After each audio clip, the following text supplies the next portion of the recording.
l'émission Saveurs divines. Cette bonne nouvelle du royaume sera prêchée dans le monde entier pour servir de témoignage à toutes les nations. Alors viendra la fin. Ce pain céleste vous est présenté par Immaculée Niraneza. Je vous salue, très chers amis, vous tous qui écoutez l'émission Saveurs divines. Que la grâce de notre Seigneur soit avec vous. Je continue notre thème de la semaine. Hier, je vous ai dit que la vie en abondance, c'est une vie transformée. C'est une vie que Jésus-Christ, lui seul, a comblée. Nous avons écouté un témoignage hier d'un ancien drogué. Aujourd'hui, je vais donner un autre témoignage qui est tiré de la Bible. Je vais vous parler de la femme samaritaine. La Bible ne lui donne pas de nom. C'est une dame qu'on appelle la femme samaritaine. Nous la lisons dans l'Évangile selon Jean chapitre 4. Les habitués de la Bible connaissent bien cette histoire. Le passage est très long. Je vais lire juste quelques extraits. Évangile selon Jean 4 commence par le verset 7. Une femme de Samarie vint puiser de l'eau. Jésus lui dit, « Donne-moi à boire. » Car ses disciples étaient allés à la ville pour acheter des vivres. La femme samaritaine lui dit, « Comment, toi qui es juif, me demandes-tu à boire, à moi qui suis une femme samaritaine? » Les Juifs, en effet, n'ont pas de relation avec les Samaritains. Jésus lui répondit, « Si tu connaissais le don de Dieu et qui est celui qui te dit, « Donne-moi à boire », tu lui aurais toi-même demandé à boire et il t'aurait donné de l'eau vive. » « Seigneur, lui dit la femme, si tu n'as rien pour puiser et le puits est profond, d'où aurais-tu donc cette eau vive?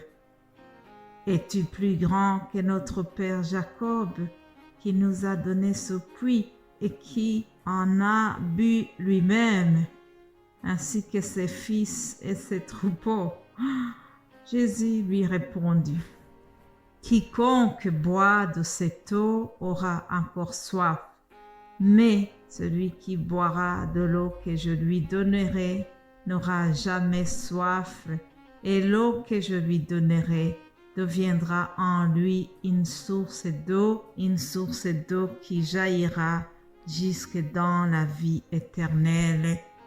Amen. Chers amis, je rappelle que nous sommes sur ce thème qui dit Jésus est venu ici. Jésus, le bon berger, est venu pour que les brebis aient la vie et la vie en abondance. Hier, je vous ai dit qu'une vie en abondance est celle qui est transformée. Nous sommes encore sur ce titre. Alors, Jésus vient transformer la vie de cette dame samaritaine. Sachez vraiment que c'est le hasard, la providence divine a conduit cette dame jusqu'au puits et elle a rencontré Jésus-Christ au moment où elle en avait besoin. Et pourtant, chers amis, je vais souligner quelques obstacles qui nous montrent que si ce n'était que l'amour de Dieu, cet amour dont Dieu a aimé les humains, nous trouvons cet amour dans Jean 3,16 que vous connaissez bien par cœur. Alors, grâce à cet amour, Dieu va retirer les obstacles et il va permettre que la femme rencontre le Messie. Alléluia. Voilà quelques obstacles qui pouvaient l'empêcher de rencontrer le Messie. La Bible nous a dit que les Juifs et les Samaritains se détestaient. En effet, il y avait des raisons historiques et ethniques. Je ne vais pas les citer maintenant pour ne pas alourdir ce message. Autre obstacle, c'est que la femme ignorait la personne de Jésus.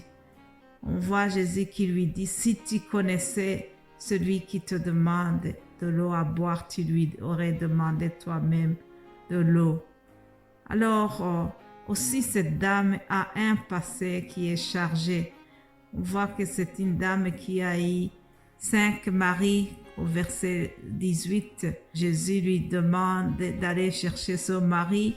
Et puis, elle a été honnête. Elle a dit, je n'ai pas de mari. Jésus lui révèle tout ce qui s'est passé dans sa vie. Jésus qui voit tout, qui connaît tout, qui lit dans nos pensées, qui connaît notre histoire. Jésus lui dit, tu as eu 5 maris. Oh, autrement dit, Jésus a raconté donc la vie privée de cette dame. Et j'ai aimé aussi l'honnêteté de la dame, parce que au verset 17, elle lui dit carrément, je n'ai pas de mari. Ce n'était pas quelque chose de facile à avouer, puisqu'on voit que Jésus lui dit, en effet, tu n'en as pas. Même celui qui est avec toi n'est pas ton mari. Autrement dit, elle vivait avec un homme de quelqu'un d'autre. N'est-ce pas honteux? C'est honteux. Cette vie pouvait vraiment l'empêcher de rencontrer Jésus. Cependant, Dieu a permis que la rencontre se fasse. Alléluia. Parce que Dieu ne veut pas nous laisser dans une mauvaise condition de vie. C'est celui qui s'approche des pécheurs.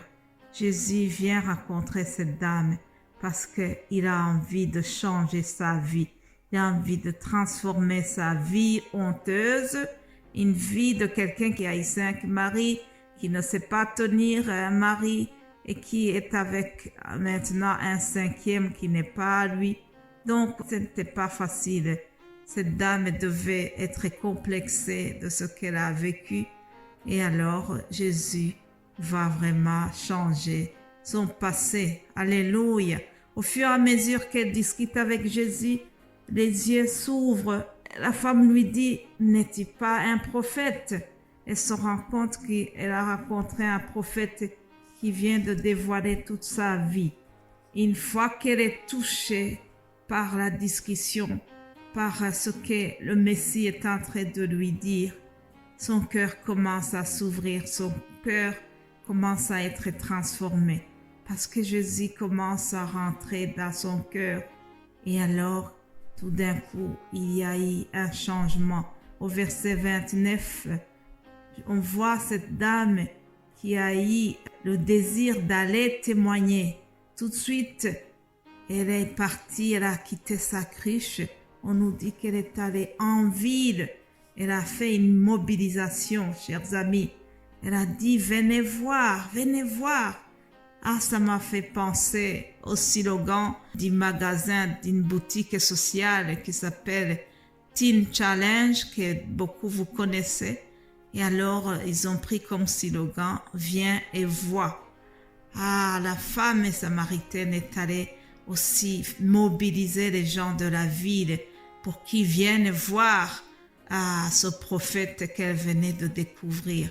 Avant de continuer, je voudrais souligner un autre obstacle qui est majeur à l'époque. C'est que à son époque, les dames devaient rester vraiment à l'intérieur. Les dames n'avaient pas droit d'aller parler avec des hommes comme ça en public.